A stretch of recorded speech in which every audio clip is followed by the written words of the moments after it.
Hello, everybody.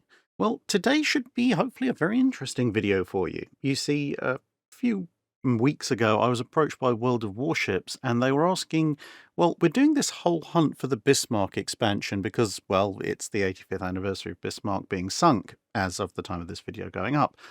And they asked me if I could do something about Bismarck using some of the in-game assets from their new expansion. And initially I thought to myself, what could I do about Bismarck? I've already done Operation Rheinebung. That's pretty much the entirety of Bismarck's lifespan, and I think I did a pretty decent job of it. But then I came to a rather interesting realization. I think there is something else I could talk about when it comes to Bismarck that would be quite different and I think unique. So that's what we're going to do today. You see, I've been lucky enough recently to be working with Magellan, an underwater exploration and salvage company, and a few months ago they sent an ROV down to the wreck of Bismarck, and they filmed it in glorious 4K resolution, and they got a whole load of information, both in terms of bits of the wreck that already been explored, just in higher res, and also they went out into the debris field and found other bits of the ship which previously either haven't been detected or haven't been videoed. And I've been working with Mike Brady from Ocean Liner Designs and historian Joe Lavender over on their channel, that is Magellan's channel, going over in detail a whole bunch of the wreck footage. And since I'm therefore allowed to use the footage, I thought, well, why don't we combine these two things? So today we're going to go over some of the damage that Bismarck took in her final voyage, and mostly in her final battle, and I'm going to show you where that took place, and then I'm going to show you what that now looks like on the wreck itself. Some teaser images obviously just here. So let's start off with Bismarck's first engagement. We'll look at a little bit of damage she sustained there, and then move on to her final stand. So this is Bismarck shortly before she leaves for her final voyage in what's called the Baltic camouflage. A lot of photos you'll have seen of Bismarck will show her in this particular camouflage scheme. And indeed, one of two new versions of Bismarck which are now in the game with the update Bismarck 41, as you can see here, comes with a rather fetching rendition of this camouflage. However, this camouflage was largely painted out during the voyage, and so she ends the voyage in a completely different paint scheme. However, because that paint scheme was applied somewhat hurriedly, and then they went out to sea before the paint had really dried, a lot of it has come off in the intervening 85 years, so the wreck actually shows significant elements of this Baltic camo scheme still on the ship. Of course, at the Battle of Denmark Strait, Bismarck famously destroys Hood, but she's also engaged by HMS Prince of Wales. And something that people sometimes forget is Prince of Wales, of the three capital ships present, is actually the first one to score hits. She ends up scoring 3 hits on Bismarck. Unfortunately, 2 of them are no longer visible on the wreck. One because it hit one of the ship's boats, which was then turned to splinters and kindling by subsequent events. Another went very deep below the belt and actually ended up flooding out some of the boiler spaces. Unfortunately for us again, the lower hull below the waterline generally on Bismarck is A, under the mud, and B, has probably been crushed flat and or possibly even ripped off of the ship, so it's not visible to an ROV. However, there was a third hit, and that was to the bow, and this famously cut off access to a whole ton of fuel in the bow, which, amongst various other bits and pieces of damage, compelled Bismarck to try and return home, as well, as you can see here from this photo taken from Prince Eugen immediately after Denmark Strait, caused a great deal of flooding, which, that's not a good thing. Pitching the bow down quite heavily and forcing Bismarck to reduce speed, partly to try and slow down the flooding and partly to give the damage control crews at least some chance of shoring up the internal bulkheads that are now subject to an awful lot of pressure. And we know roughly where this hit occurred, so if we go down on the port side of Bismarck's bow, as we come along to approximately the right area, well, there's lots of shell holes all over Bismarck for understandable reasons from her final stand, but this one stands out in particular. It's in almost precisely the area we'd be expecting. It's a little bit ragged. It shows definite signs of being an entry hole. And when you scale it against other known dimensions of various objects nearby, it works out that it is, in fact, just a fraction over 14 inches. So this is almost certainly the entry hole for the 14-inch shell that Prince of Wales flung at Bismarck. And yes, that is a little remnant of the false bow wave just below that white patch. Now, you might be thinking, well, hang on a minute, how does a hole that high up on the ship cause the flooding that we saw in the historical photo? That doesn't make much sense. And, well, you'd be right, except for the fact, of course, this shell went straight through the ship and out the other side on a downwards trajectory. And we know it couldn't have been an underwater hit because the accounts of the hit describe a through and through and not a massive explosion right next to the ship, which would have happened with an underwater hit. But we also have another easy way of testing the veracity of that particular claim, which is, well, let's go to the starboard side of Bismarck's bow, which is a little bit more buried in the mud than the port side. But nonetheless, as we come around to basically the exact same point on the opposite side, we see there are two rather large holes in the hull. Now, the upper one, which is almost a mirror image of the entry hole on the far side, that we can disregard because that is an entry hole from some other hit during her final battle. But below, you'll notice just above the mud, there is a rather interesting rent. And not only is it no longer circular, which would suggest that the object is tumbling, but you can also see that the hull plating, as it's been split apart, has been pushed outwards, indicating that this is an impact that's occurred internal to the ship. So it's a projectile that's inside the vessel, which is then exiting the vessel. And when you calculate the width of the bow at this point, and the relative height difference between the entry wound we see on the far side and this exit wound, the angle of fall that you get as a result basically perfectly matches the angle of fall of the shell that Prince of Wales would have fired at the range she fired when she actually hit Bismarck. So it's almost certain that these are the entry and exit wounds preserved on Bismarck down on the wreck. And as you can see, the exit wound is just a little bit further forward on the false bow wave line. And this would have caused a lot of flooding because, of course, the bow wave is painted at basically the height of an actual bow wave. Otherwise, it wouldn't work very well as a deception. And this would mean that water would very easily come flooding in here. Once it floods into the bow of the ship, of course, that weighs the bow down, which brings the bow lower, as we saw in the photo from Prince Eugen. And once that happens, well, then you are in a whole load of trouble because, of course, not only are you going to get even more water, not just the bow wave, but actually just general seawater coming in, you're also going to end up in a situation where the water pressure itself is increasing, and therefore the bulkheads below are under more and more stress. You can see here, as we continue down the side of the bow, a little bit more of it is visible.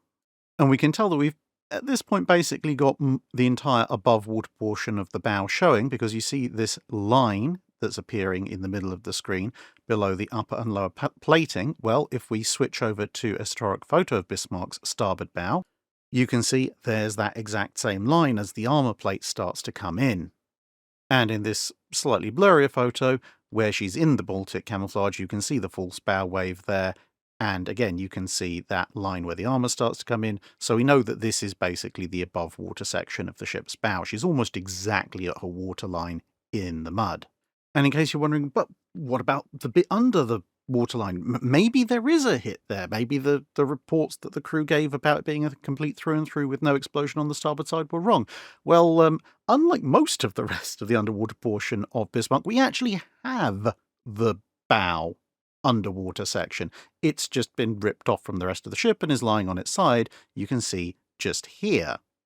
And the extra fun part is, you can actually tell from the way that it narrows, if you didn't want to do any scaling, which of course you can also do, exactly how much of the underwater section of the bow is here. You can see it narrows to an extremely narrow point here at the top where it's been ripped off. And if we go to this picture of her on launch, well, you can see that there's the above water bit all in a nice pale grey. We've seen that we're pretty much down to the waterline on that.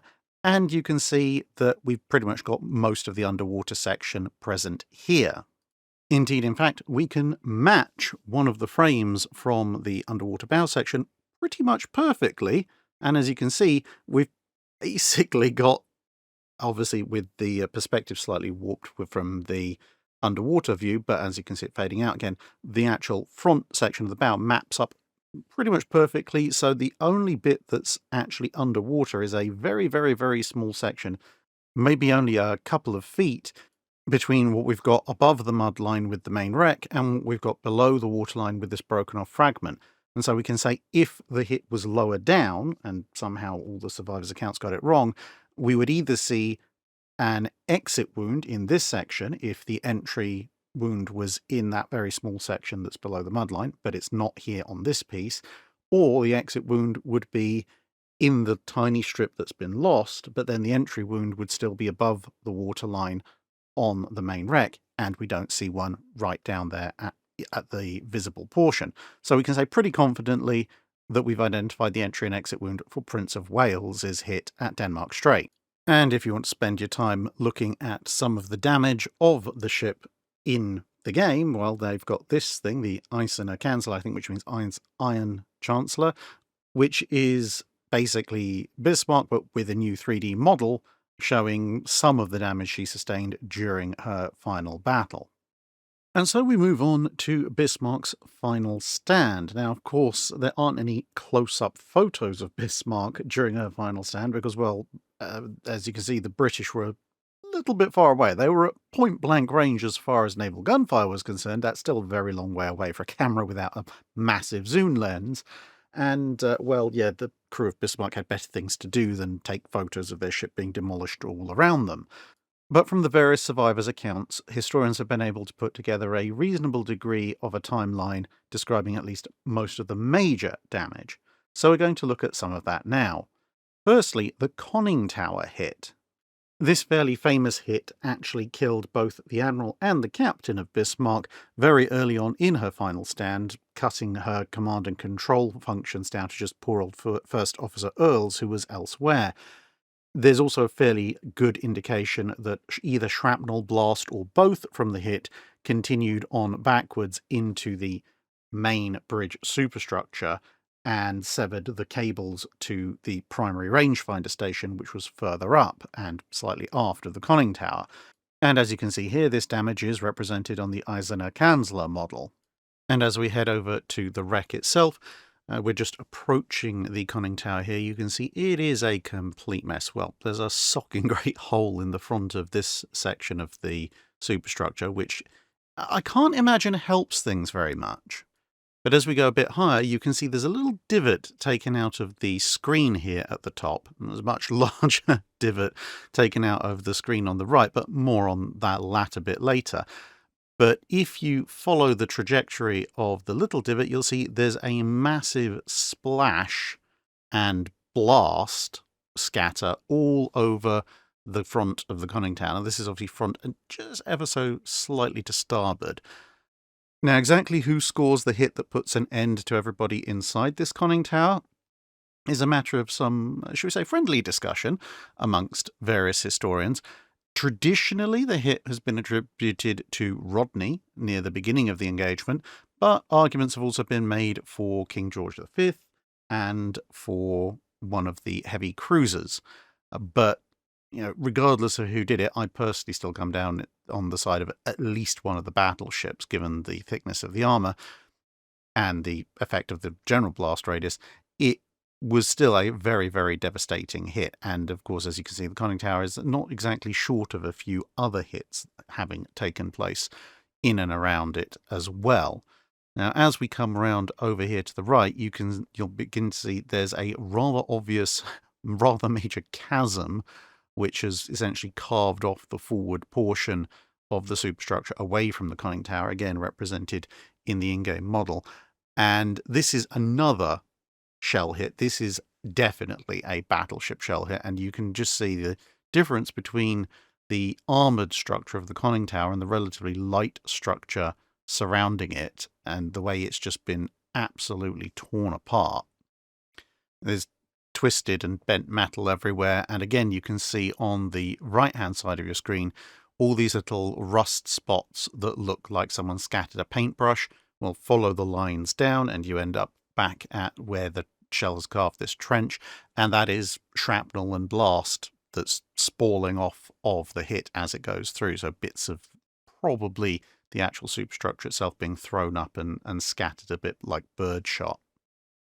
And then moving along a little bit, this is coming down the port side of the conning tower.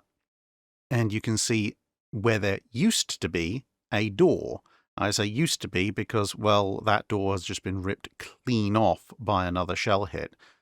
And just on the bottom left there, just slightly rising out of view or dropping out of view, is another shell hole in the screen. And as we come around, you'll see, you can probably just about see hints of it now, there's another great trench, not quite as significant as the one up forward, but that has been carved through the deck structure just in front of the door. And again, you can see just to the left-hand side of the door, there's clearly been another shell hit, which has caused a blast pattern to form on the outside of the conning tower.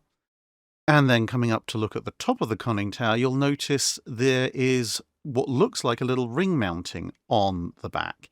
And this is actually a very interesting little bit of information shown to us by the wreck. You can actually also see the difference in photos. Now, whether or not this rangefinder was torn off by a shell hit and thrown somewhere, or whether it fell off during the ship's descent, obviously is impossible to prove specifically, but you can also tell from some of the other damage around here, there has been some rather violent disassembly on the conning tower roof in any case. So what is this exactly?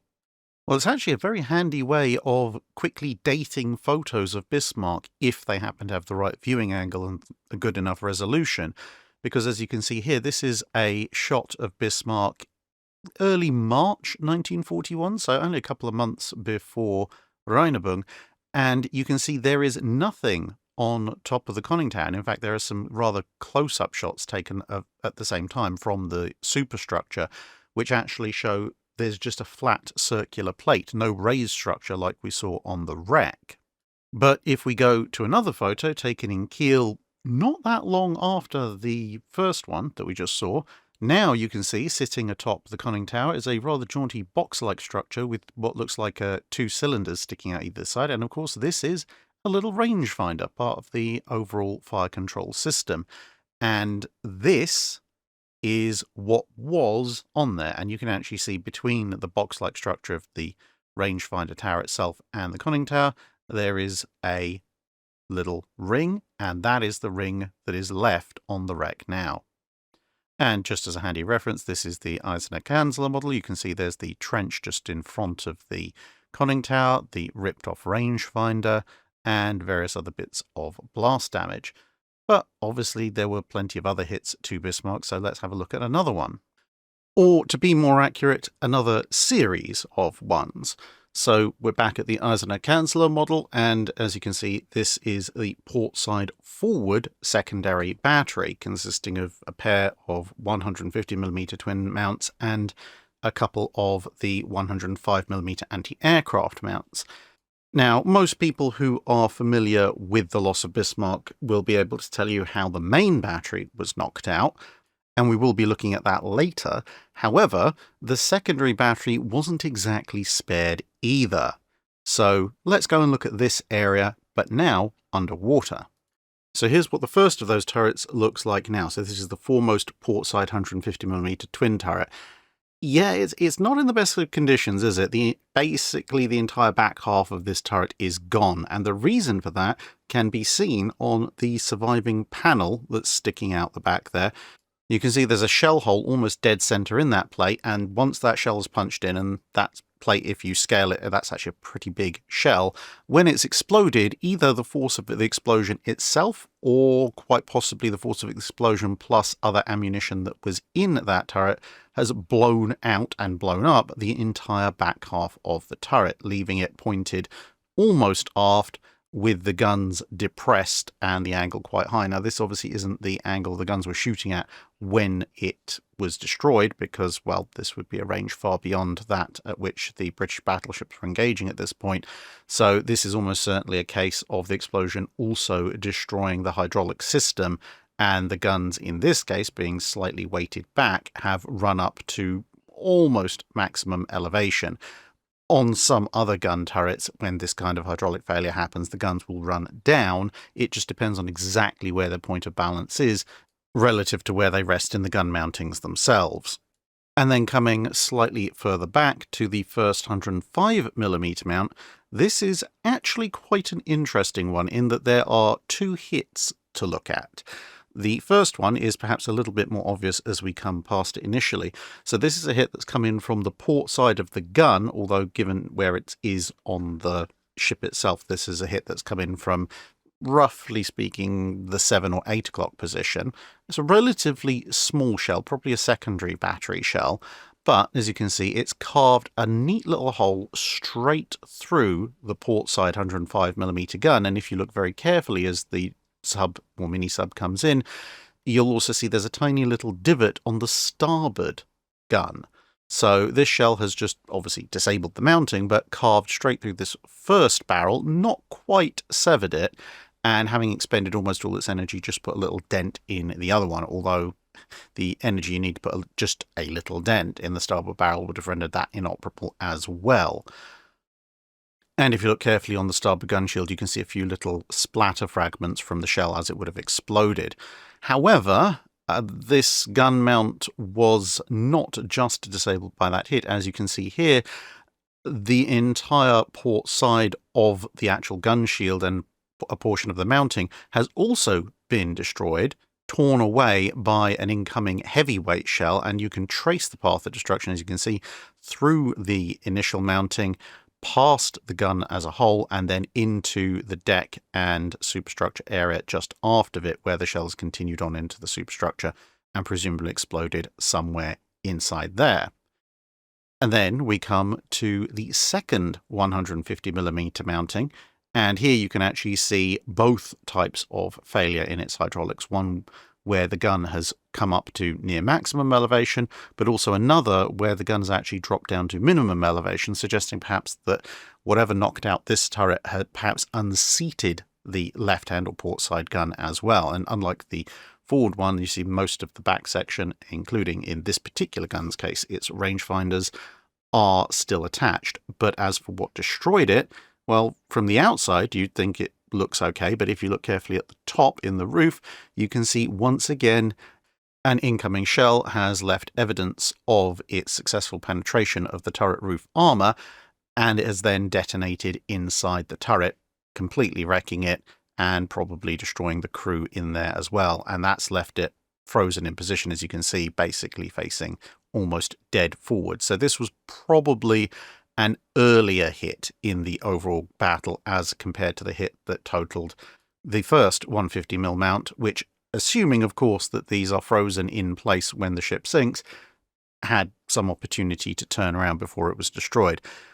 Of course, these turrets are, luckily enough, still attached to the ship, so we have to make some assumptions about their relative position, and most of the time it's supposed that these were the actual positions that they were in when the ship was hit, and therefore gives us some idea of when they were knocked out. It is theoretically possible that with the capsizing they may have shifted around a little bit, but we don't know that. And then finally, in this portion of the secondary battery, which is what we're going to be looking at today in terms of the secondary guns, there's the second 105mm mount, and I don't think much needs to be said about that because, as you can see, it's taken a heavy hit at some point and just been turned into a complete and utter mangled wreck.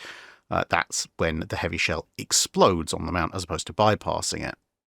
But of course, there's the main armament as well, and all 4 turrets were knocked out at various stages of proceedings. Perhaps the most spectacular of which being Bruno turret. You can see the reverse side on the Kanzler model here, but according to accounts from both survivors of Bismarck and the crew of Rodney, who fired the shot in question, they saw a 16-inch shell penetrate the forward face of the turret and explode and or possibly cause other things to explode within the turret, which blew the back out of the turret completely, sending the entire armoured backplate spinning off into the sea. Now, there is some evidence of the absolute punishment that Bruno turret took in the form of the barbette, which is still on the wreck. As you can see here, there's a clear shot that's penetrated clean through the barbette armour, just below the level of where the turret would have been at the time. And this is on the initially engaged port side of Bismarck, so this is probably Rodney's handiwork. But at times, some people have disputed the sheer level of violence that disassembled Bruno turret and questioned whether or not the accounts of the back being blown out completely were really accurate, because the force of explosion that would have been needed to do that Well, it exceeds most reasonable estimates for the destructive power of a 16-inch shell on its own and would require some assistance, possibly from shells and charges that were in the process of being moved into the turret at the time that it got hit, possibly even ones that were stored in the turret, because there were storage bins in Bismarck's turret for additional ammunition. And of course, when the initial expeditions went down to look at the wreck, well, there was just a barbette there because all the turrets fell out when the ship rolled over, and so it remained a little bit up in the air. However, as you can see in this view, this is Bruno turret. Or at least what's left of it. Of course, having fallen out of the ship while the ship was upside down, all of the turrets seem to have then continued their way to the seabed while remaining upside down, so this is actually the underside of the turret. So those of you with various plans of Bismarck's turret in extreme detail may now want to flip the screen 180 degrees to work out what exactly it is you're looking at in terms of all these mechanisms. Because with some of the turrets, not Bruno in this case, but some of them, the entire shell hoist assembly also is preserved attached to the turrets. In Bruno's case, although obviously the view into the turret shows that that was either ripped out or was collapsed down lower into the ship, it clearly didn't stay attached to the rest of the turret on its way down, because this is just the section that would have been sitting a little bit inside the barbette, and the main body of the turret, the gun house itself, and the guns are actually most likely buried in the mud that you can see surrounding it. Very, very possibly it collapsed on impact and was ripped off and this slid down, but that's less likely in this particular case than the fact it just punched a crater, which has then subsequently been filled in. In any case, how does this help us work out what happened to the back of Bruno turret? Well, you might have seen this a little bit off in the distance because the ROV was previously on the other side. Apologies for the flashing, by the way, but they were, of course, taking photos as well as video. But this is the overhang, the underside of the overhang of Bruno turret. And as you saw previously, the turret itself is lying near enough horizontal, basically flat. These plates, however, are not. They are lying on what looks like a little bit of a ski jump, but of course they are upside down. And as you can see, they're also sort of petaled out from each other. And right at the back there, you can see one that's actually been blown almost 90 degrees at the time downwards, although now it's pointing almost 90 degrees up because, of course, as we said, it is upside down. And this gives us a very solid bit of evidence that both what the survivors of Bismarck said and what the crew of Rodney said was in no way, shape or form exaggerated, because this is not post-battle damage. This is not damage that has occurred when the turret has hit the seabed. This is how it was shaped when it hit the seabed, and what it shows, obviously, is some colossal explosion, which has obviously not only destroyed the turret, and the backplate is missing, shockingly enough, exactly as the survivors said, but as you can also see, it just completely bent down this aft portion of the turret quite violently and quite quickly, more so, as you can see, on our left, which is the turret's right or starboard side, which also gives us a clue of perhaps the exact alignment of at least the explosion, possibly also the shell, because as you can see as we pan round, the plating on what would have been the port side, left-hand side of the turret is somewhat less bent, and the bending gets progressively more and more violent as we head to our left, but what would have been the starboard side of the turret. So you can imagine, with the floor blown out from underneath it, there's no way the backplate of the turret was staying on. And so this level of damage pretty much perfectly matches, as we said, both the survivors of Bismarck and the crew of Rodney's accounts of the back end of the turret just being completely blown apart and the backplate being blown off over the starboard side and into the sea. But of course, while that hit by Prince of Wales that we saw at the beginning was the cause for Bismarck turning for home, it wasn't the cause, strictly speaking, of her final stand. If she'd been able to keep up the speed and control level that she had after the Battle of Denmark Strait, she probably would have made it to a port in occupied France. However, of course, she was attacked by swordfish from HMS Ark Royal, who famously scored, amongst other things, a torpedo hit on her stern.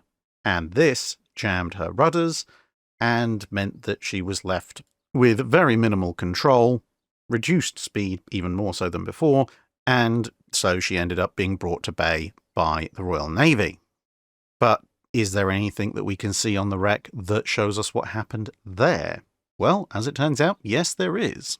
So in the final bit of battle damage we're going to look at today, we're going to go all the way to the aft end of the ship. Now, this is, of course, the starboard propeller, or at least the bit of it that is still above the mud line.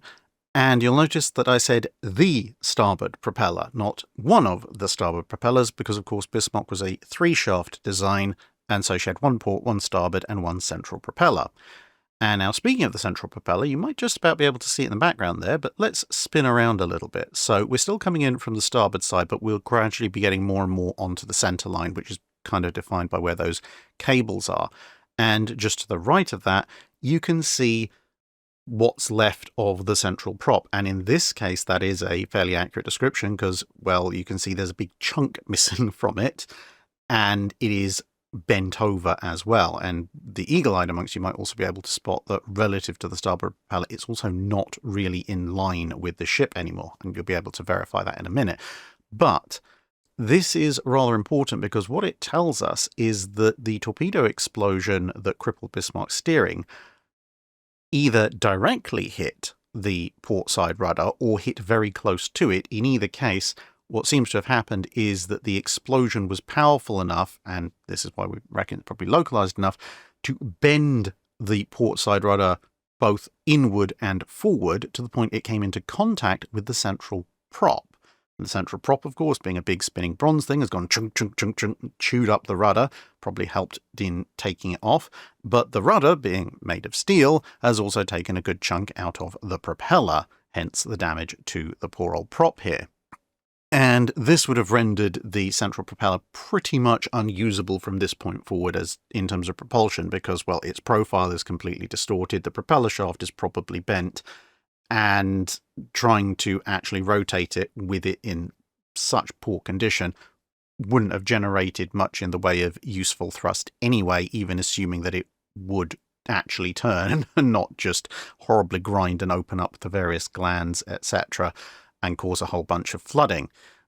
Now, you might have noticed that the rudder is not present, the portside one, nor is the starboard one. Not necessarily that surprising, given how much force would have been exerted on the hull in this area, and the relatively speaking flimsy nature of the rudder attachments almost certainly been torn clean off, assuming the portside rudder didn't go that way immediately after the torpedo explosion. But as we pan over to starboard, you actually get some idea of exactly what poor shape the central prop is in compared to the starboard prop, which you can see is here now looking at it from the same camera perspective.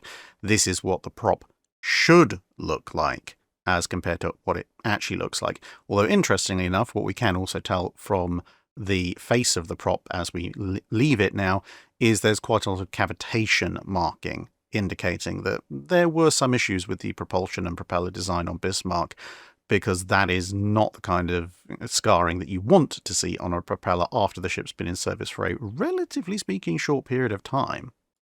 And there was another function of the explosion from that torpedo, and that was that it weakened the stern structure quite badly. One of the disadvantages of a central shaft propeller design is that the overhang of the stern is relatively speaking somewhat thin and therefore somewhat weak compared to a 2 or 4 prop design where you can bring down the stern more in line with the keel, which gives it a bit more strength.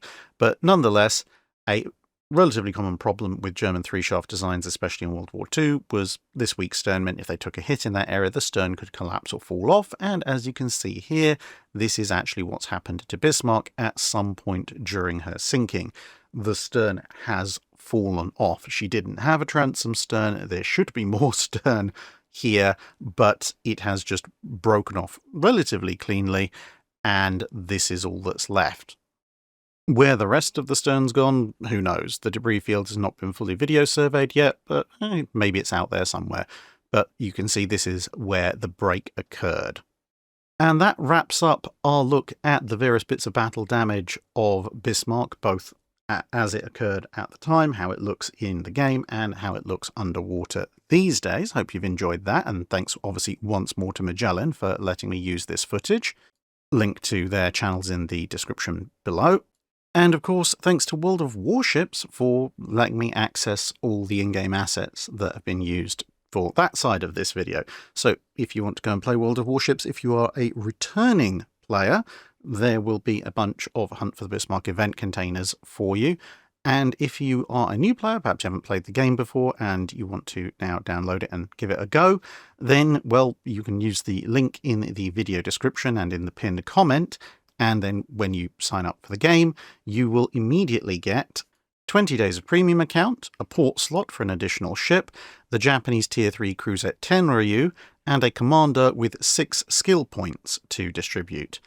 And then you'll get also a set of additional rewards as time goes on, which will amount to 7 super containers, 40 billion credits, 1 million elite commander XP, 600,000 free XP, 100 economic bonuses, which will allow you to earn more credits and more experience as you go, and the US Tier 7 cruiser Boise, which has quite a history of her own, especially when, ironically enough, it comes to magazine explosions.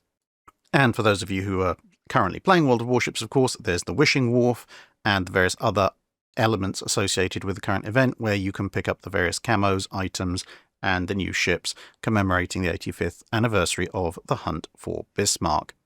And of course, any and all players can pick up the various bits of new content, including by using the Wishing Wharf, which is part of the event. So you've got the Tier 8 King George V class Prince of Wales, kind of stealthy as far as a battleship can be, close-range brawler, fitted out exactly as Prince of Wales was at the time of her engagement at Denmark Strait. Bismarck 41, obviously in pristine condition, also a Tier 8 battleship, slightly different capabilities to the main tech tree Bismarck, including the ability to manually control your secondary batteries, and of course you can equip her optionally with the Baltic camouflage that Bismarck started Operation Rheinebung with. And the Eiserner Kanzler, which I've mentioned earlier in the video, which is essentially Bismarck 41, but with a significant 3D model rework to show some of the damage that's occurred to the ship during her last stand. A new German commander, Ernest Lindemann, which kind of complements the already existing Lutyens, who is already in the game, although unfortunately you can't put them both on the same ship, but he's there available with some special skills. And a number of specialist camouflages which you can pick up and apply to various ships, all in different snazzy colours, if you want to make your ship stand out. So thank you for listening.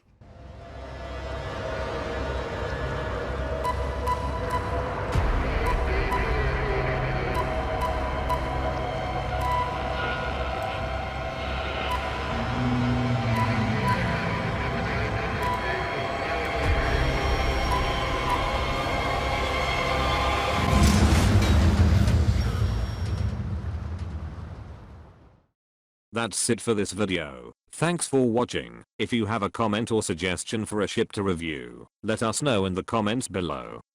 Don't forget to comment on the pinned post for dry dock questions.